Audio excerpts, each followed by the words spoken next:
Big Boss season 7 start ஆகி 75 நாட்கள் போச்சு அப்படின்னு பிக் பாஸ் அவர்கள் ஸ்வீட்லாம் கொடுத்து எல்லாருக்குமே கொண்டாடி இருந்தாரு. அப்படிதான் பயங்கரமா சந்தோஷமா இன்னைக்கு எபிசோட் ஸ்டார்ட் ஆச்சு. இன்னைக்கு எபிசோட்ல நடந்த ரீவைண்ட் தான் நாம இந்த வீடியோல பார்க்க போறோம்.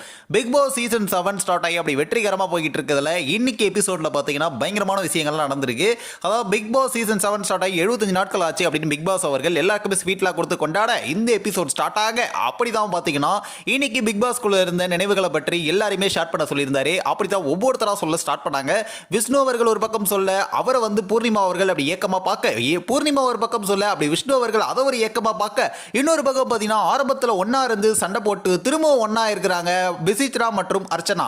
அதுக்கப்புறம் பார்த்தீங்கன்னா தினேஷ் அவர்கள் அவருடைய எக்ஸ்பீரியன்ஸை ஷேர் பண்ணியிருந்தாரு. அர்ச்சனா அவர்கள் என்ன எல்லாருமே வைல்ட் கார்டில் வந்தா கூட எல்லாருமே வந்துட்டு அப்படி ஒரு பயங்கரமான கண்டஸ்டன்ட்டாக ஏற்றுக்கிட்டு இன்னைக்கு நான் ஹாப்பியாக இருக்கணும், அது நீங்களாம் தான் காரணம் அப்படின்ற மாதிரி எல்லாருமே புகழ்ந்து பேச எல்லாருமே அப்படி பயங்கரமா சந்தோஷமாக, இன்னொரு பக்கம் அப்படி ஸ்ட்ராங்கா இருப்பாரு பயங்கரமா இருப்பாரு அப்படின்னு சொல்ல விஜய் வர்மா அப்படி வந்து கண்கலங்கி பார்க்கும்பொழுது எல்லாருடைய மனசுலையும் அப்படி லைட்டா மெல்ட் ஆக அடுத்ததா பார்த்தீங்கன்னா இன்னொரு பக்கம் மாயா அவர்கள் அவங்களுடைய எக்ஸ்பீரியன்ஸை ஷேர் பண்ணும்போது, அதாவது ஐஷு மற்றும் நிக்சன் இவங்க ரெண்டு பேர் தான் என்ன வந்து யாருமே புரிஞ்சுக்காத நேரத்தில் என்ன புரிஞ்சுக்கிட்டவங்க இவங்க தான் அப்படின்னு சொல்லி அவங்கள புகழ்ந்து பேச, இப்படி அந்த ஹவுஸ்மேட்ஸ் எல்லாருமே கும்பலாக சுத்துவோம், நாங்க ஐயோயமான கத்துவோம் அப்படின்னு சொல்லிட்டு எல்லாருமே கும்பலாக சேர்ந்து ஒரு டான்ஸ் ஆட, அது மட்டும் இல்லாம சரி நீங்க வந்து இப்படி என்ஜாயா இருந்ததெல்லாம் போதும் போய் டாஸ்க் பண்ணுங்க அப்படின்னு பிக் பாஸ் அனுப்ப, அதுக்கு அடுத்த கட்டமா பார்த்தீங்கன்னா இங்க இருக்கக்கூடிய கிருமிகள்லாம் ஒழிக்கணும் அப்படின்னு பிக் பாஸ் நாசுக்கா ஒரு டாஸ்க் கொடுக்க, கிருமிகளா ஒரு பக்கம் பார்த்தீங்கன்னா அப்படி சரவணன் பார்ட்டிசிபேட் பண்ண, இன்னொரு பக்கம் பார்த்தீங்கன்னா கிருமிகளா அப்படி கூல் சுரேஷ் பார்ட்டிசிபேட் பண்ண, எல்லாருமே வந்து எதிரில இருந்து பலூன் எடுத்து டமால் டமால் நடிக்க, இப்படி பல விஷயங்களை இன்னைக்கு பிக் பாஸ் டாஸ்க் உள்ள பண்ணாங்க.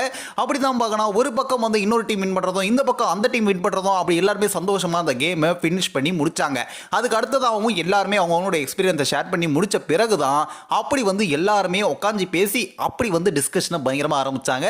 அந்த வகையில தான் பார்த்தீங்கன்னா விஷ்ணு மற்றும் மாயா இவங்க ரெண்டு பேருமே பொதுவாக இந்த சீசன் ஃபுல்லாவே இவங்க ரெண்டு பேர் தனியாக உட்காந்து பேசி நம்ம யாருமே பார்த்துருக்க மாட்டோம். ஆனால் இன்னைக்கு உட்காந்து பேசியிருக்கக்கூடிய ஒரு அதிசய நிகழ்வு நடந்திருக்கு.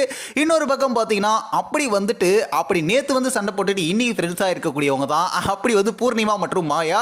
எது பொதுவாகவே ஒரு ஃப்ரெண்ட்ஸ்குள்ள சண்டை வரும் இல்லையா, அந்த மாதிரி ஒரு சண்டை வந்துட்டு இன்னைக்கு ரெண்டு பேருமே ஒன்னாகி அப்படி வந்து ரெண்டு பேரும் ஜாலியாக பேசிட்டு இருக்கப்ப இந்த எபிசோட நிறைவடைஞ்சிச்சு.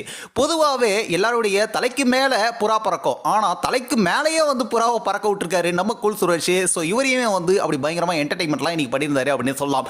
ஸோ இன்னைக்கு எபிசோட் அப்படி பயங்கரமாக போச்சு. அப்படி இருக்கும்போது இன்னைக்கு எபிசோட் உங்களுக்கு எப்படி இருந்துச்சு அப்படின்றத நீங்க மறக்காம கமெண்ட் சொல்லுங்க. நம்ம த பீப்பிள் டிஸ்க் சேனலையும் சப்ஸ்கிரைப் பண்றீங்க.